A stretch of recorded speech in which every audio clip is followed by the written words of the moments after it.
You just send her a reminder.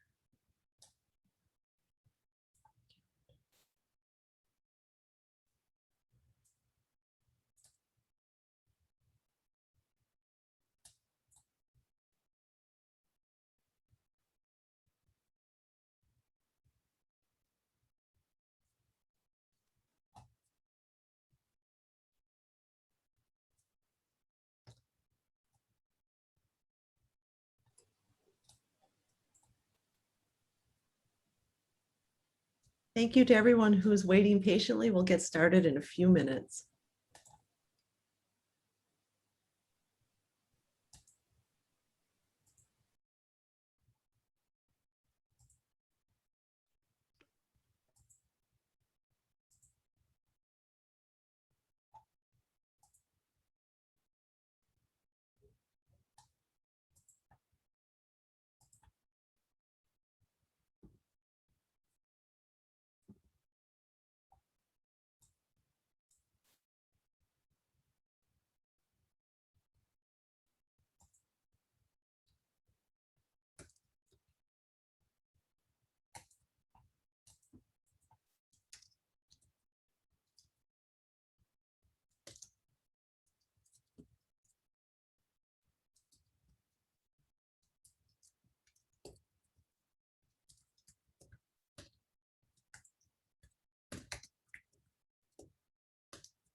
Okay, now you're live on Facebook. Thank you, Praveen. We'll just give it one more minute and then we'll get started.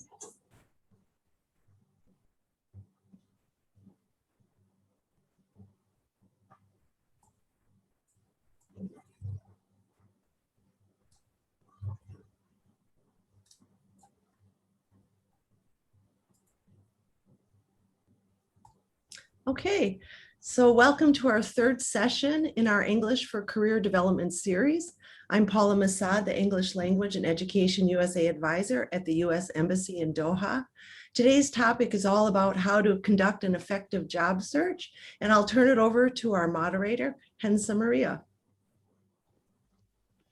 Hi, everyone. Thank you so much for joining us today. It's such a pleasure to host you, and we're really excited to present this session to you. And I am also really excited about this session as a recent graduate.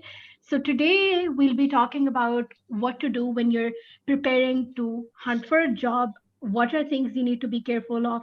How do you even find a job? And what do you do with the different opportunities and search engines available to you? Before the session, we've already organized sessions on interviewing skills and how to write your CV and how to write your cover letter. So if you want to have a look at those, please do visit the US Embassy's Facebook page. Joining us today, we have an expert speaker with us, Ms. Page from Qatar Career Development Center, and she has a lot of experience with working with high school students one-on-one, but also in general in this field of career development. Thank you for joining us today, Ms. Page. It's such a pleasure to have you. Hensa, I'm going to jump in here. Sorry to interrupt you, but I would like to welcome Katie to our session. Katie's just joined us, so just wanted to let you know. Hello, everyone. Hello. Our second panelist for today is Ms. Katie from MentorWorks. Thank you so much for joining us. It's such a pleasure to have you.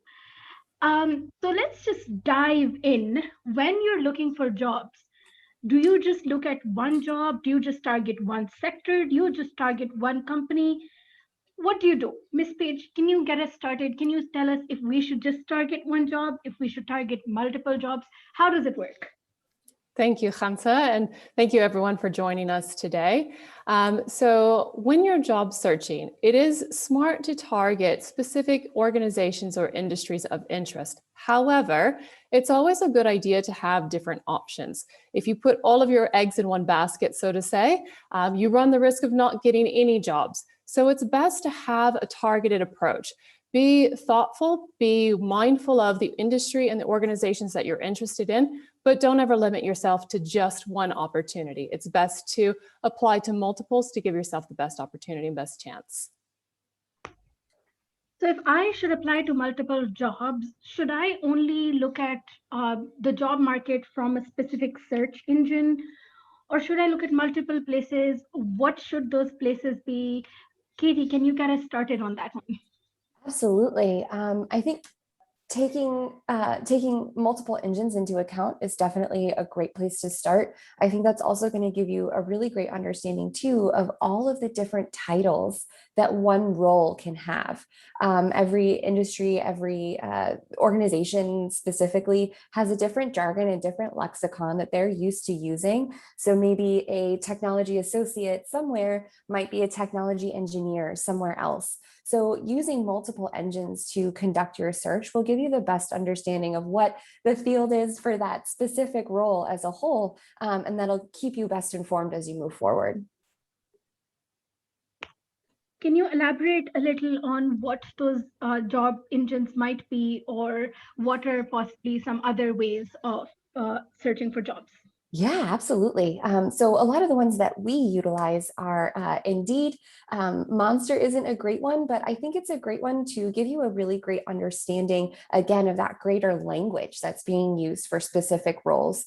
We use LinkedIn Jobs a ton. And then we also utilize Glassdoor, which is a great research tool to not only to find roles, but to give you a better understanding of company culture, of salary range, of what the benefits are, and just general work life.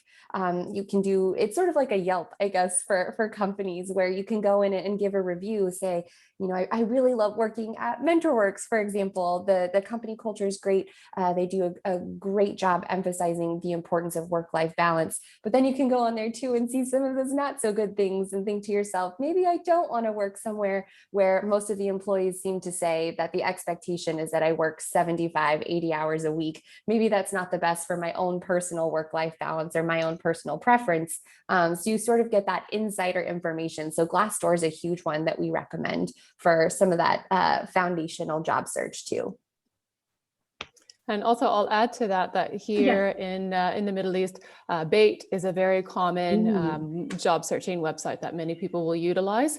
And I also would like to add as well, just to what Katie had mentioned, a smart tactic to take when you are job searching and you're utilizing a lot of these different engines is to set up an automated job search alert. So most of these platforms have this feature available. So basically let them do the work for you. You can set up your job search alerts across all different platforms. You'll receive automated emails and you let them do some of the work for you. So that's a good tip as well to save yourself a little bit of time.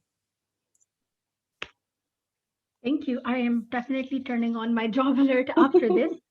Ms. Page, is there such a thing as a hidden job market? And if there is, what is it? It's a really good question. Thank you, Khansa.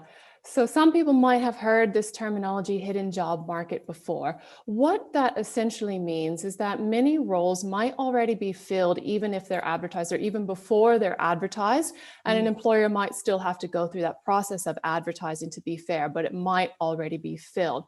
So yes, there is sort of a hidden job market, but the best way to go about giving yourself the best opportunity to find out about these jobs is to really focus on networking, getting to know people, getting to know the organization, getting to know the people who work at that organization, and also letting them know you, know who you are, what your skill set is. That way, if there is an opportunity, they might actually reach out to you and say, hey, we've got this opportunity available. It will be posted soon. We'd really encourage you to apply. So there is sort of a hidden job market, but you can absolutely take advantage of it and give yourself opportunities to find those experiences through developing your networks, getting to know people in your targeted industries, targeted organizations, and like I said, allowing them to get to know you. That's a really key piece of it as well. All right. Katie, up to 80% of jobs are found through networking. True or false? And if that's true, how do you network? I was hoping this question would come next. Thank you for this one. So to build a little bit more on what Paige was just explaining, networking, I 100% agree, will get 80% of roles filled. And we're hearing from recruiters, especially during the global pandemic, so much of what they've had to do as recruiters for some really large companies is figure out what a person is behind the screen, right? So they get these pieces of paper, they get their resume, they get the cover letter, but that company culture is so valuable, especially in a work from home environment for a lot of the world. And now some companies, for example, MentorWorks, we're back in the office, but folks had to understand who the people were behind the screen and behind the resume. So that networking piece has become so vital. And need or necessity is always the mother of invention, right? So all of a sudden, all of these online networking opportunities are available. And again, to build on what Paige was explaining, let them get to know you. And in a lot of times, those networking opportunities, the opportunities that you least expect to be fruitful are going to be the ones that turn around. You know, those folks that you see at your family dinners, or the folks that you see at, you know, maybe community events. A lot of times they're going to say, oh, I remember that one person I met this place, as opposed to those folks where you're reaching out to a recruiter directly. Not to say that those aren't fruitful, but don't ever count anything out as a networking opportunity. And then to build on that as well, there are also a ton of online events hosts that end up being really great opportunities for networking as well. In meeting with Paula, getting everything sort of squared away and set up for this, we connected via running. She's a runner. And that has been a huge community of networking for me. It's how I got connected with MentorWorks in the first place. So online events through Eventbrite, through Meetup, there are a ton of LinkedIn events as well. There are always these online communities where maybe it's for gaming, maybe it's for Dungeons and Dragons is another weird passion of mine, but running, a lot of times you're going to find those people who are in similar situations, and being honest about where you are and what you're looking for is only going to be helpful. And I might add to that as well, Katie. Yes, go ahead. How right now, because a lot of things are still virtual, it's actually a really great opportunity for people to capitalize on this new virtual world to connect with people. So before, you might have had to go to events or things and maybe travel was involved, but now with so many things being virtual, it is an opportunity to really capitalize on it, connect with people through virtual events, as Katie was saying, through even events such as this, reach out to people on LinkedIn, but really harness this virtual world that we're living in and utilize it to expand your network even further. And one more comment too, to build on Paige. We all have this shared experience, right? We've all just gone through a global pandemic. So finally, the pandemic is giving something back where we can use that to our advantage and say, hey, this is terrible. What do you think about it? And we can all sort of connect globally in that way. It's very special in an unusual and unexpected way. So got it. Network with everyone and anyone that you think is relevant. Yes. But you know, sometimes there are companies who don't really have a job opening. Paige, should you still network with them? I mean, they don't really have any job openings. What's the point? Yep, exactly. I hear that a lot. And the point is, you should absolutely network with an organization, even if they don't have a job posted, even if you are looking to volunteer and they've never had volunteers before, you should absolutely still network with them if they are an industry or an organization that you're interested in. Networking takes time to develop those relationships, to get to know someone, for them to get to know you. So it's a good idea to start networking with them, even if it doesn't lead to a job lead. Maybe someone there could be a mentor for you, or maybe they just provide you insight into the industry or organization. So it's always a good idea to network, whether they have positions available or not. The end goal of networking isn't necessarily either to find a job. You hope maybe that would happen, but really think about, finding out insight about the role, the company, the industry. If someone has been in this role for a long time, they could be, like I mentioned before, they could be a mentor. So it is definitely worth your while to network with people from an organization, even if they don't have a position posted. And I'd love to add to that too, Paige. I love the idea, just constant networking. You also never know, the world is small. I'm here in Boston and you guys are over on the other side of the world, but we're still connected, right? So you think of all of those ways in that 6 degrees of separation, networking with one company that you may be particularly interested in may not necessarily end up in a role there, but there might be someone that they know and they can recommend you to, just through those networking opportunities and say, hey, I know someone really interested in this industry. So there's always going to be a window of opportunity. Networking's never going to hurt you there. I think that's really great, Katie. Actually, you just made me think of something else too, is, one of the beauties of networking is capitalizing on other people's networks too. So even if that person doesn't work in that industry or doesn't have experience, they might have a relative or a friend that they could put you in touch with. So it's a way to not only gain insight from the industry, but also open up opportunities to network with additional people, just like you were saying, Katie. So while we're on that subject of networking and, just the fact that you network with people, even when you know that they don't have a job opening, something that people often talk about and that you have also mentioned, Paige and Katie, is LinkedIn. Do I really need to use LinkedIn? I mean, I'm not really comfortable with it. I haven't used it a lot before, but everyone keeps on talking about LinkedIn and everyone keeps on telling me to make an account. So firstly, do I really need to use it? And secondly, what are the most effective ways of using it? So Paige, can you get us started with that? Sure. So I am a strong advocate for utilizing LinkedIn to network with people. It's a nice way to kind of find out who's in your industry or your organizations of interest and to send them a brief note as to why you're wanting to connect with them. When you ask them to connect, they can then kind of get a feeling for your background. What have you done professionally? What are your interests? So it gives them a little bit more insight as to who you are. So I personally also use LinkedIn regularly, especially when I first moved to Doha and I didn't know anyone. I utilized LinkedIn to reach out to people who were in the career space, who were in education, to say, hi, I'm new to Doha. I would love to have a chat with you and find out more about your organization or what life might be like here.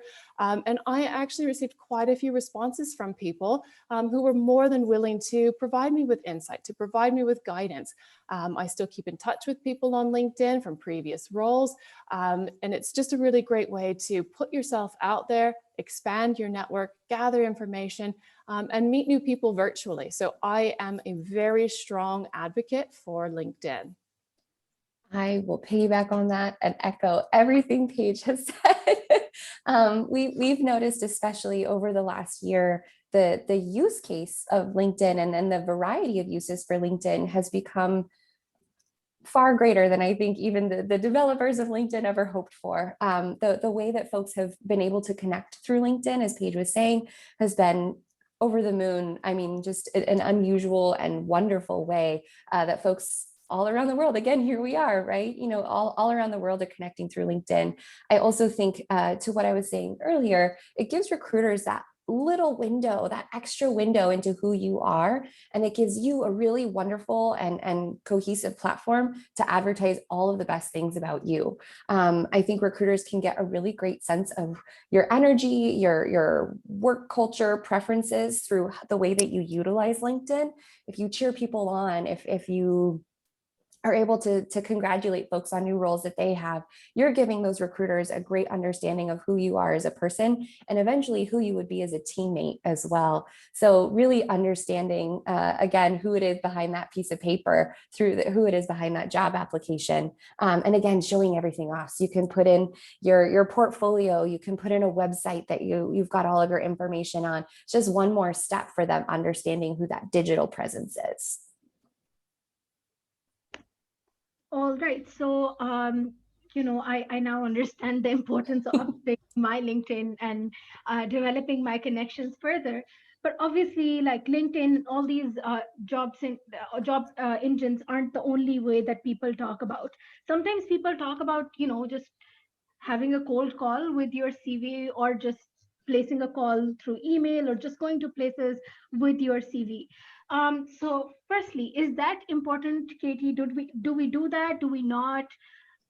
What's the latest update on that? I think cold networking is now sort of an expectation. I think the pandemic, again, I know I keep talking about it, but it's really accelerated the use of those types of ways of reaching out. And I think it's, again, become an expectation to where it's no longer as jarring as it may have been a year and a half or 2 years ago. I also think people really want to help. I think this isolation period has given people just a overall sense of helplessness. And so folks being able to reach out to other people and find those human connections has become a really valuable thing, I think, professionally speaking, and also personally. People crave human connection, right? And I think overall, if someone were to reach out, and you may get a few silence on the line, some dead air there. But I think for the most part, if you reach out and say, hey, I've got my CV. I'm really interested in what you want to do. People enjoy telling their story, and people do, I think, fundamentally enjoy helping other humans. So I think if folks were to reach out and say, hey, Katie, I've never talked to you before. I think what you're doing at MentorWorks is really unique and really special. I love that you connected with folks on the other side of the world. I would love to learn more about that experience. I would love to share that with them, because you never know if that story is going to be something that ignites a spark in someone's future hopes and future goals. So I think it's never a bad idea to reach out and see what happens. And I might just elaborate too on what you said, Katie, because you hit on a really key point. I think whenever you do make these cold calls or cold emails, if you choose to go that route, is to be really mindful and thoughtful about your approach. So just as you said, Katie, if someone emails and says, oh, I really like what you're doing, that sounds interesting, I'd like to learn more. That's a better approach as to, I need a job. Do you have any jobs available? Because I think a lot of people think that that's the mindset you should take is, here's my experience. Do you have any jobs? If you approach it that way, most people will just refer you directly to the job posting site and they won't engage. So be strategic in your approach. If you do send these emails, position yourself that you're wanting to learn more information and gather more information about whether it's the organization or the person or whatever, because that I think people will be more receptive to. And I would also be very strategic too in who exactly you email or call. If you happen to find the CEO of a big company, their email address, you might want to think whether or not that CEO actually has time to respond to your email. But if you find someone who's doing the sort of role that you are looking for currently, or someone who might have recently graduated, or someone in a position that's maybe more approachable, then those are the people that I would reach out to. So just be strategic in your approach. And Katie, I think you said it perfectly earlier when you mentioned, what to put in those emails. That's an excellent point, Paige. I think if you treat everyone like a friend, like you're trying to make a friend, the first thing you say when you meet someone new isn't, hi, it's great to meet you. Can I have some of your lunch? You get to know that person a little bit more, and then maybe they'll share their sandwich. But treating them as a human first before a provider of job is always a great idea to keep in mind. So got it. Won't ask random people for their lunch. While we're on the topic of just calling people and talking to them about what it is that we want to do and how we want a job from them and everything, every time people meet me and they know I'm searching for jobs, they tell me to make an elevator pitch. Firstly, what is the elevator pitch? Secondly, how important is it? And how do you go and give it to people? Do you just go to them and be like, hey, listen to my elevator pitch? So, Paige, would you like to get us started? Sure. So an elevator pitch is basically a very short spiel about yourself. So the reason it's called an elevator pitch is, let's say you were to get on the elevator with, going back to the CEO or the hiring manager of your dream company. You've got 30, maybe 60 seconds before you both get off the elevator. What would you say to that person in that short amount of time to make them think, hey, I really like this person. I want to get to know them, or I'd like to hire them. So your elevator pitch should be crafted to be about 30 to 60 seconds long. There's no magic number, but it's not meant to be a long dissertation of your whole life. So what you want to do in your elevator pitch is obviously mention who you are. Are you a student? Are you a current employee? Are you a job changer? Who are you? what is it you're wanting to do? And then give a little bit about some of your past experience. So you could say, I'm a recent graduate in, foreign affairs. I'm looking to position myself in policy work. Some of the things that I've done in my past are this internship, these experiences and whatnot. So it's a very brief synopsis of your professional background. And to answer your other part of your question, Hansa, how do you kind of pitch it to people? You wouldn't just walk up to someone and give your speech. It should be more of a dialogue. So you say, hi, nice to meet you. If they say, oh, well, tell me a little bit about yourself, that's when you would launch into your elevator pitch. If you are at a networking event, you could say, I'd like to, give you a little bit about my background, tell you what I'm looking for. You could approach it that way, but you want it to sound natural and part of a dialogue, not just a rehearsed, here's what I am, what I've done, that sort of thing. Yes, the all-important elevator pitch, the elusive elevator pitch. Elevator pitching is, I think, very uncomfortable, but we recently had a webinar through just our company, and our CIO, Chief Investment Officer, someone who gives elevator pitches all the time, gave a really great analogy. If you think about it as when you go to a family holiday and people ask you, oh, so what are you up to? What do you want to do? And you're talking to your aunt or your uncle or maybe a grandparent, and you give them that very brief 30-second, oh, well, this is what I studied. This is what I want to do. That's a really great way to practice an elevator pitch. And ultimately, if you really break it down, it's that simple. It's just a summary that you would give to someone and say, this is what I studied. These are my goals. These are the ways I want to do those things. And I think if you really boil down an elevator pitch, it makes it a little bit less scary if you approach it that way. But that's a great way to practice it. But Paige, you're right on the money. Just 30 seconds, that executive summary, that statement that you put at the top of your CV or your LinkedIn.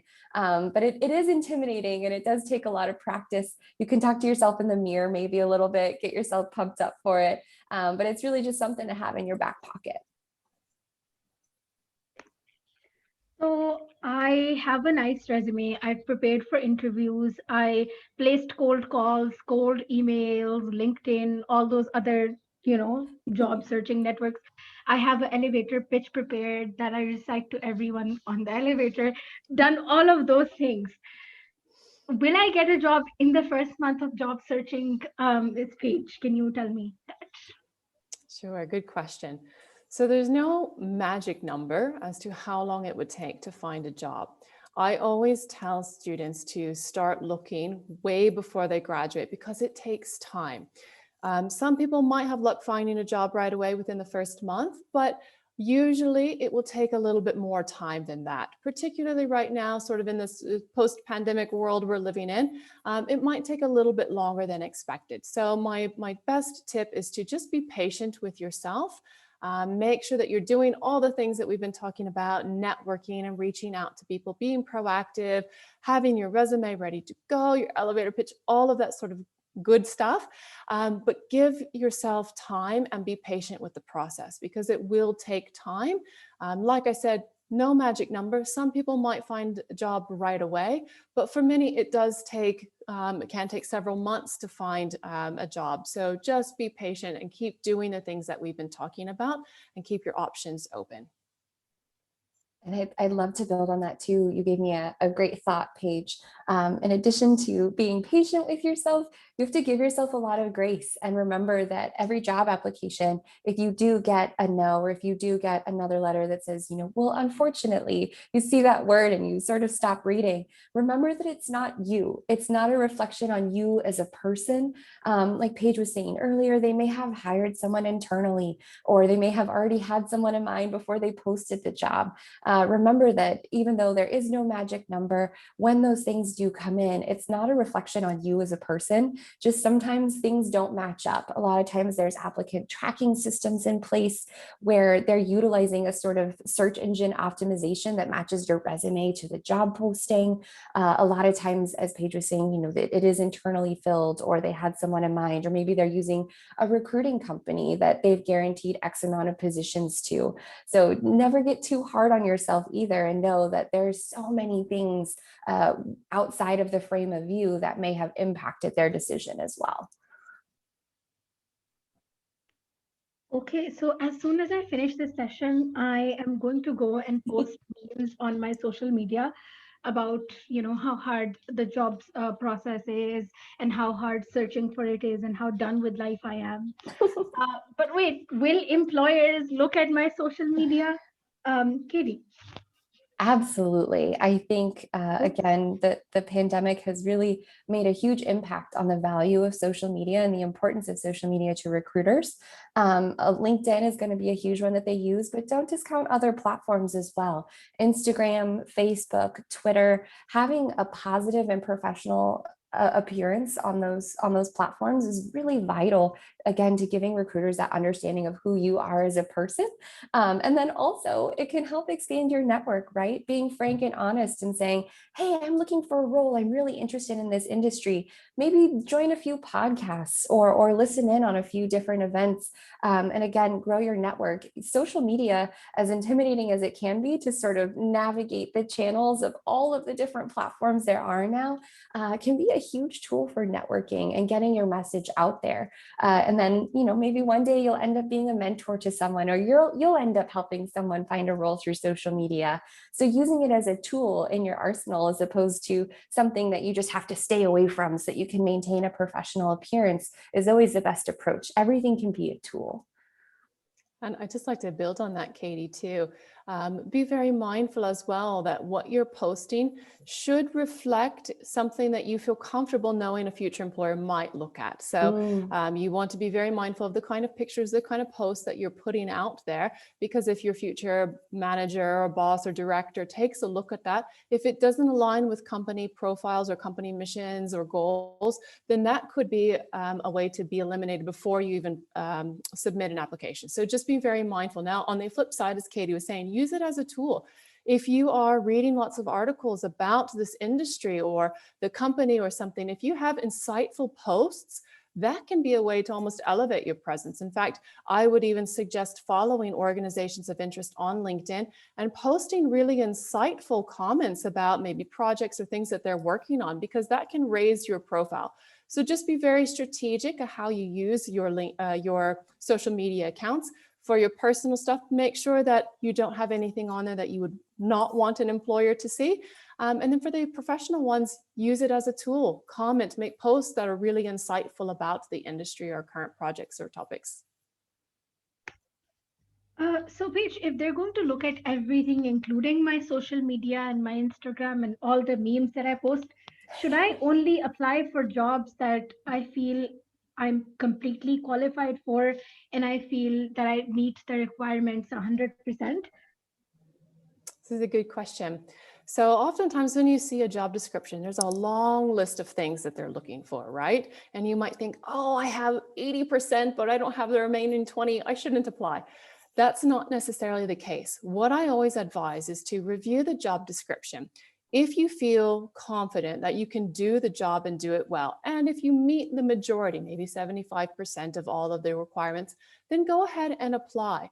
What the employer has listed is their wish list. Sometimes maybe they find 100% of a match, but oftentimes they don't. So it's really in selling the skills that you do have, capitalizing on the things, the strengths that you've got, showing them how you can apply those strengths and giving yourself a shot. I always advise that you miss 100% of the chances that you don't take.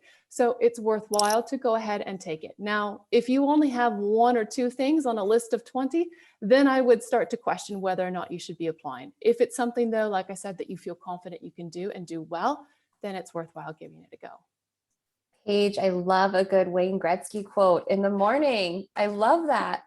I am 100% on board with everything Paige just said. I think, again, you miss 100% of the shots you don't take.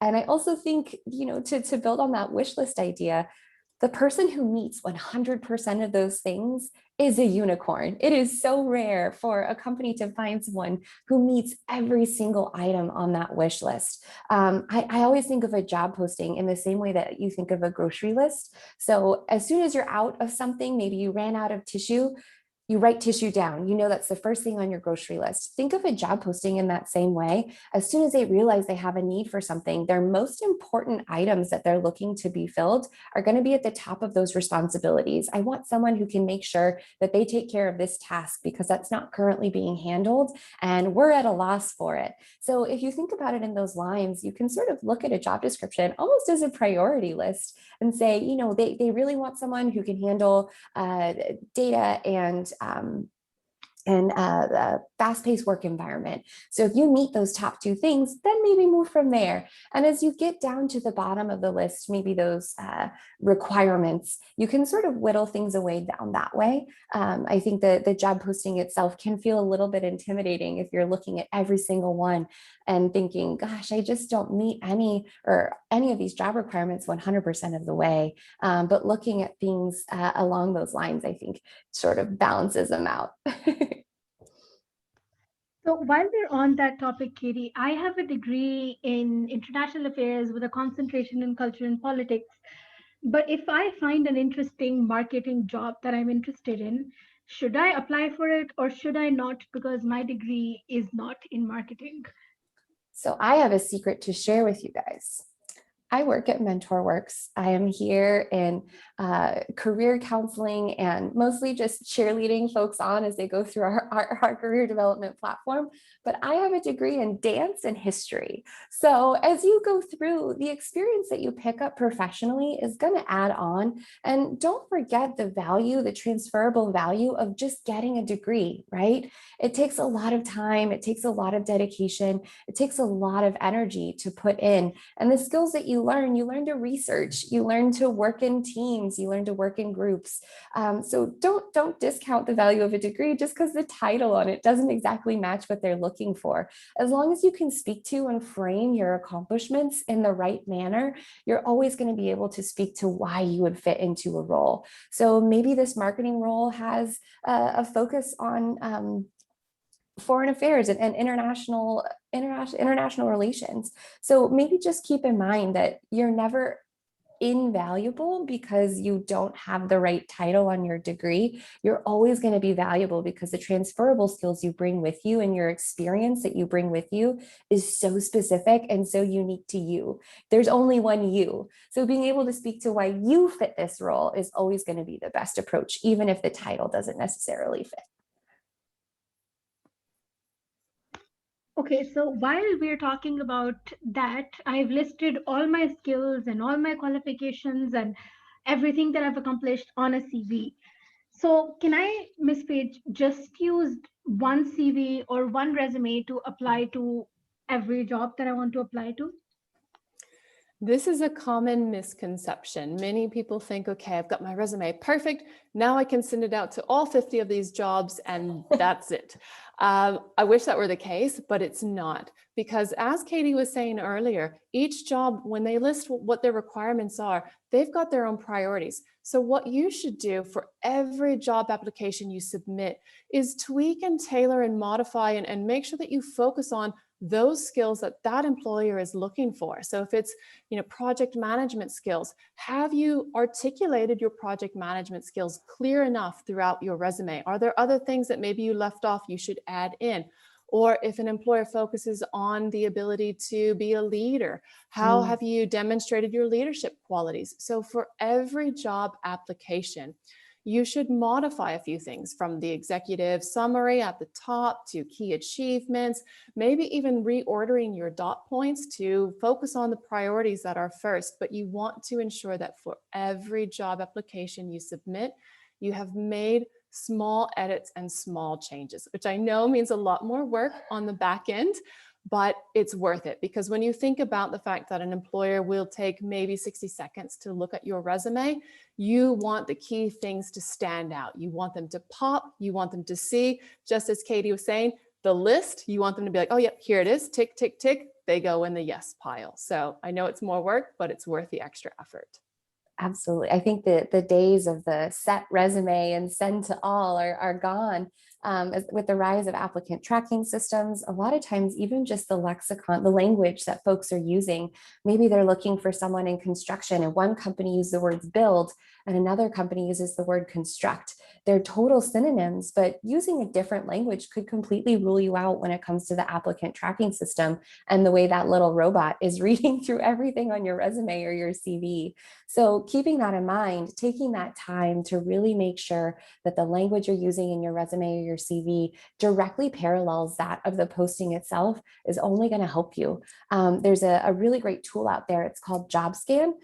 So the website is jobscan.co, and I can drop that in the chat a little bit later. But it's a really great tool. You can paste a posting and paste your resume, and it'll whittle through all of it and then give you a statistical score, maybe 42% match. So there's some editing that you can do to make sure those language is really matching. That might be a great tool to share. I know that there's a few free scans every month, but it's something we recommend to everyone we come into contact with, because it gives you, again, one more tool to sort of go up against those applicant tracking systems.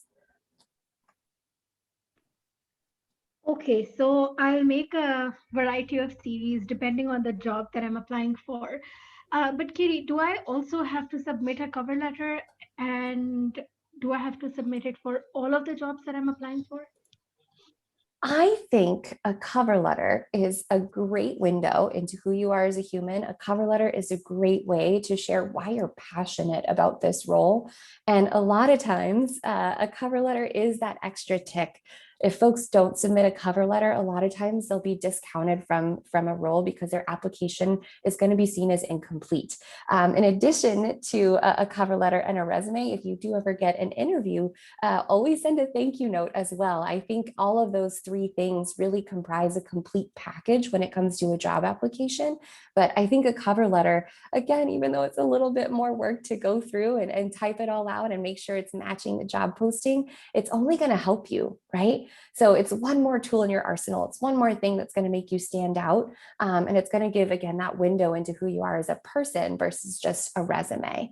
So I think I view a cover letter as completely imperative, but Paige might have different thoughts. No, I completely agree. And especially too, even when a job application says a cover letter is optional, many people I've spoken with in the past have said, oh, because it says optional, I don't need to submit. I always say wrong. Definitely submit one, because just as Katie was saying, it provides more information. So your resume is very factual, right? It's here's what I've done, here's my achievements. Your cover letter can be a little bit more about your why this industry, why this company. It can give them insight that they didn't get from your resume. So it's really a very important tool to utilize to be able to show them you really are passionate about the industry, about the organization, and to tell them a little bit about that. So that is exactly what they're wanting to hear with your cover letter, not just regurgitation of what's on your resume, but more about the why, the motivation. Of course, you want to talk a little bit about your achievements and your skills, but focus on your narrative within that cover letter. It adds to and complements your resume. So definitely always submit one. So I applied after all that networking, submitted a cover letter, submitted a fully tailored CV, and got an interview. I think I did decently, and the interview is now over. Is my work done, Paige, or do I have to do anything else? I generally recommend that you send a brief thank you email to the people that you interviewed with. It does not need to go over strengths or skills or anything like that. It's just a simple thank you. So, dear Hansa, thank you so much for taking the time to interview me today. It was a pleasure getting to know you, and I look forward to hearing from you. Something short and simple, but it's just a nice way to show them A, that you're really interested, but also that you're professional and that you want to take the time to follow up. So I would always recommend to send a brief thank you email. Also, at the end of your interview, you should find out what the next step is, if they should contact you or if you should contact them. And then if you need to follow up on that regard, do that as well. So once you've sent your thank you email, if they said that they should get in touch with you within the next week, if a week has gone past, you haven't heard anything back, it's okay to send them a follow-up email. Just again, stay on top of it and make sure that you let them know you're really interested. So it's important to send a thank you email and then follow up as needed. I 100% agree. I think a thank you note is also a great way to demonstrate your attention to detail and your value to your potential employer's company culture, right? So taking that time shows that you would be a teammate who values others' time, a teammate who pays attention and wants to make sure that they stay connected. So again, it's only going to help you, and it really only takes a few minutes. Just thank you so much for your time. It was a wonderful opportunity to speak with you today. I hope you have a wonderful afternoon. Thank you so much. It's very simple, very brief. And then, as Paige said, following up gives you that better chance and reminds them, hey, I'm here. Don't forget about me. I'm really awesome. Just again, that attention to detail is just going to demonstrate your value. Okay, so interview done, thank you note sent, and I got the job. So after I get the job, do I only network with people from my field, or do I network with anyone else? Well, because I am in a specific field and, I want to perhaps expand my horizons in that and all of those things. Sure. So I think networking is a lifelong process. You should always, as we talked about, connect with people professionally, because you never know when you might want further insight about a specific industry or organization. You might be changing jobs. You might have circumstances that require you to change your job. But again, networking is a lifelong learning process. We continually grow throughout our professional lives. Networking can help you with that. Networking can add to that. So you never want to stop networking. And like we talked about before, you don't ever want to also limit yourself to who you network with within what specific companies. Be open to any opportunities. Those can be through professional associations or professional events, or they can even be through personal events, as Katie was mentioning before, like running clubs and things of that nature. So it's always good to keep on networking, even once you have a job, even when you're secured in your job. It's a good practice to continually do throughout your career. I think internal networking too is a great way to let people know that you're interested in constantly growing and constantly learning new things. And I think it's a great way to get some advocates on your side, right? So knowing that you spoke with so-and-so from HR in the elevator, next time they have a potential growth opportunity, maybe a promotion to management, they'll say, I talked to that person in the elevator and it was wonderful to get to know more about them. I think they might be a good fit. So again, you're constantly advocating for yourself and building a network of mentors, advocates, people who are going to fight for you as you continue in your professional development. And maybe if other people leave and they have an opportunity at a new company, that could be a great way to pop into that as well. So constantly networking, as Paige said, it's a lifelong process, and it's a great way to get to know people, right? Learning more about people's stories is a great way to enrich your own life.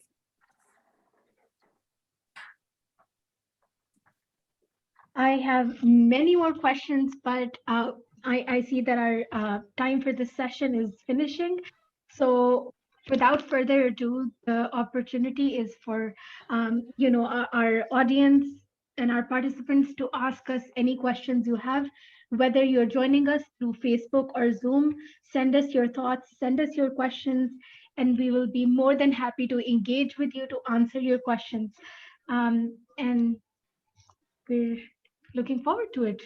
Ms. Paula can begin with the questions. Thank you, Hansa. We have one comment on Facebook, and somebody's questioning the authenticity of reviews on Glassdoor and how much credence you should give them. And I wonder if either Paige or Katie would like to speak to that. So I think of Glassdoor in the same way that I think of Amazon or Yelp reviews.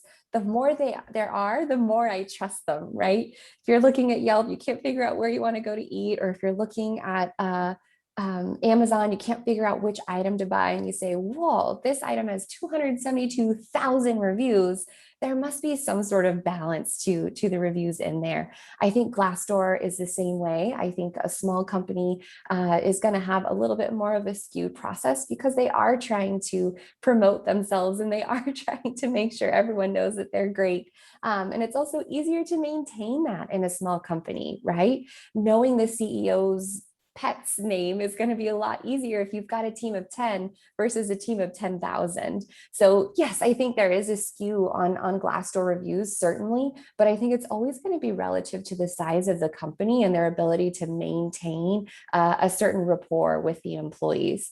But I think ultimately it does give you at least some sort of qualitative understanding of internal company culture. And I'll just add to that, that, with any review, it's good to read and good to, see what other people have to say. But remember too, it's all subjective. Just because you like one restaurant, maybe I don't like that kind of food. And so I won't like that restaurant. So always good to just keep those things in mind. It's part of your research, part of your information gathering. Take it in. Not everything online is true, but also there is some truth behind some of it. So just be very mindful when you're, going through some of those reviews. That's great guidance. It makes me think of the Audible reviews. Should I listen to the book or not listen to the book? So somebody is asking about follow-up emails. She's under the impression that recruiters would hate follow-up emails. Don't they think it's cheesy, is the comment. Paige, do you want to start with that one? Sure.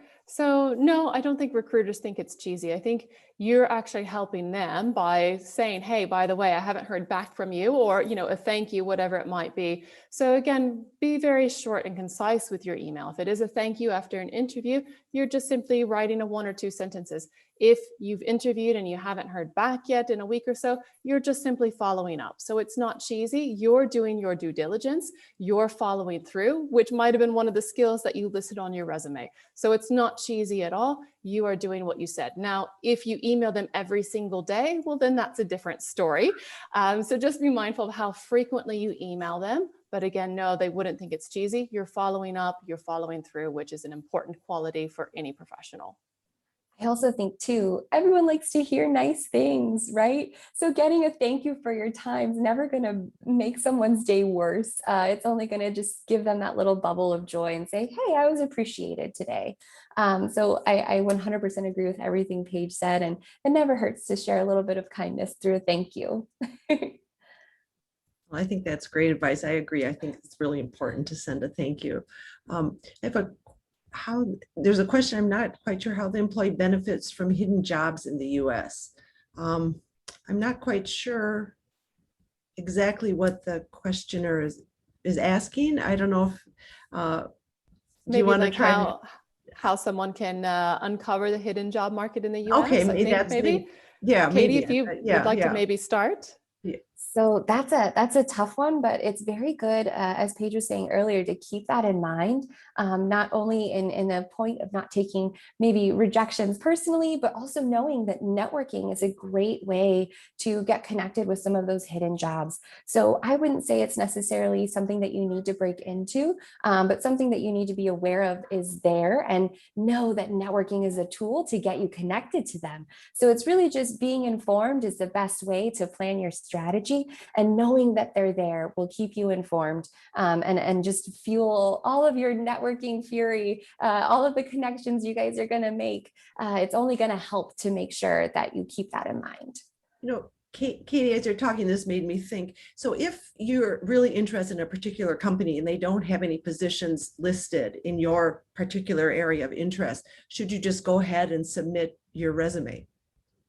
Ooh, that's a good one. I think it never hurts. I think it never hurts to have it on hand, specifically once you get to that point where you're close enough with the folks that you're networking with that you can say, hey, I'm just gonna leave this here just in case you ever need it. But I would say maybe hold off with the cold networking, as Paige was saying earlier, just saying, hey, here's my resume, I'd like a job. So make sure you're building that foundation of a relationship first before you're just cold, we call it shotgunning resumes, just sort of slingshotting them out with no direction. Make sure that you give yourself that foundation and you establish that rapport before you start to just ask for jobs or drop your resume in the mail slot. So again, establishing that foundation, I think, is vital.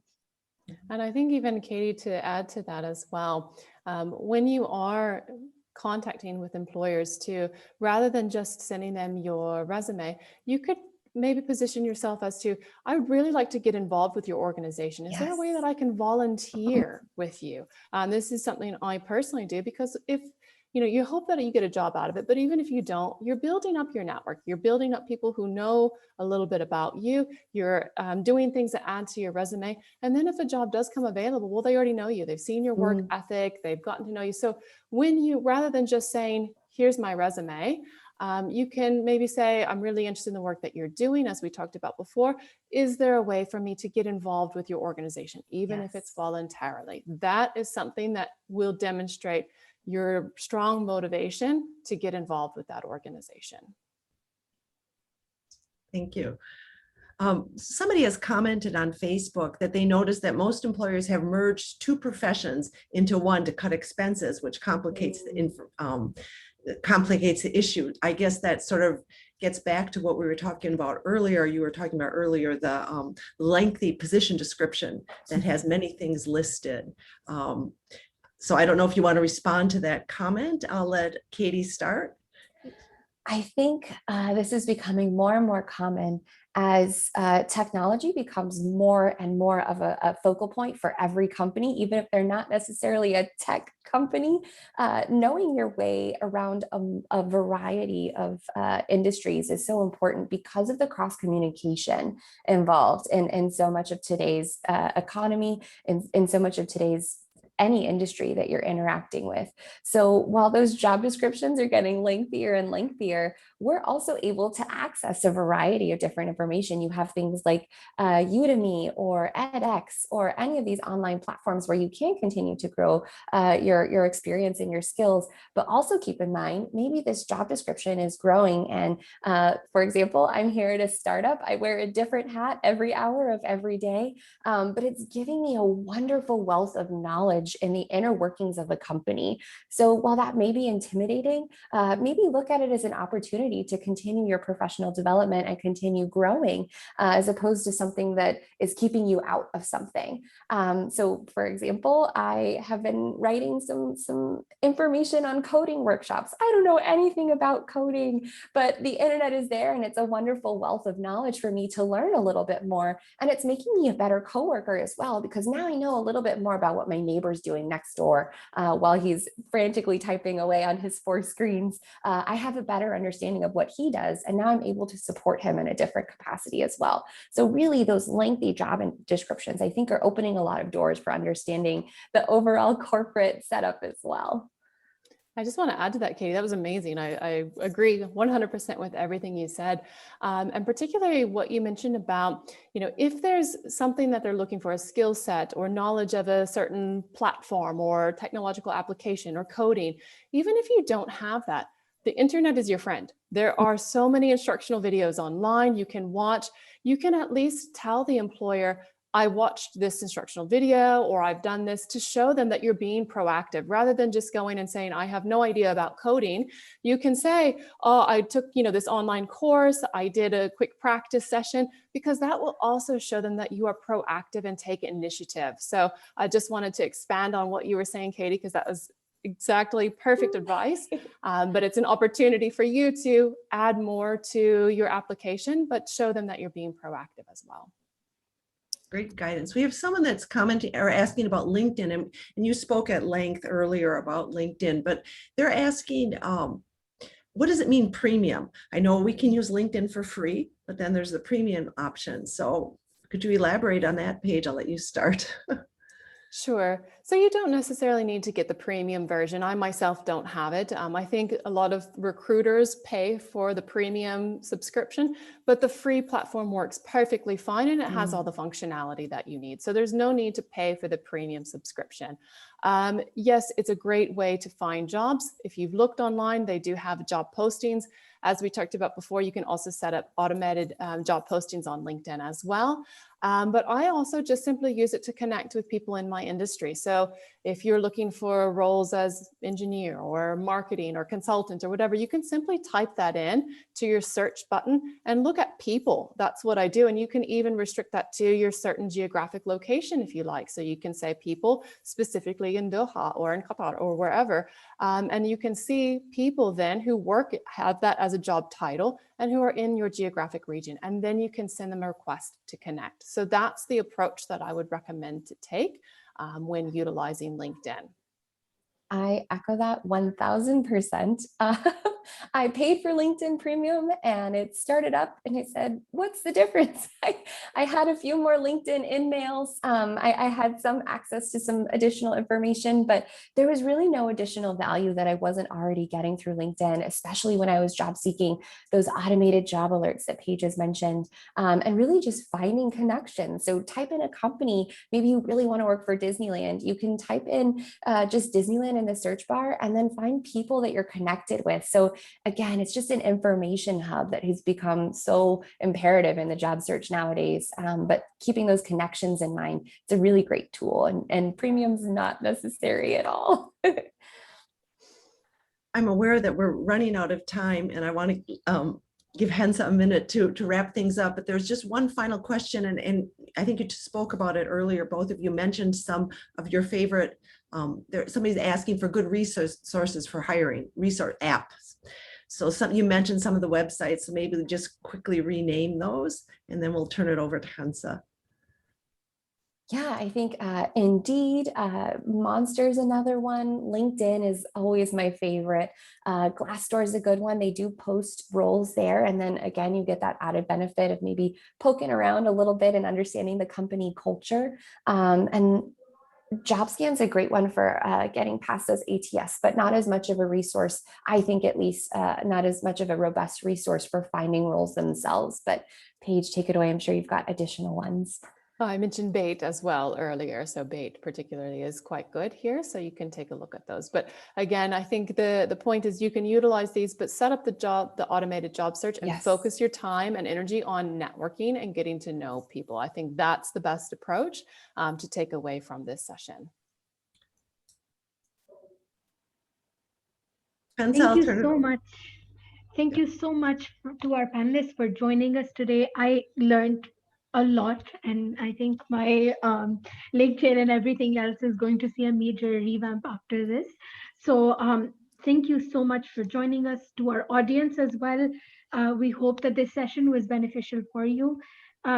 Please continue to engage with the US Embassy in Qatar and do follow our Facebook and Instagram. We have a lot of sessions there on interviews, on more on the job searching process, more on CVs and cover letters and differences between CV and resume and all of those things. And we will continue to host more sessions like this one in the future. We look forward to hosting you again. And once again, thank you so much for joining us. Thank you very all. much. Thank you all. Good luck with Thank your you, job Hensa. search.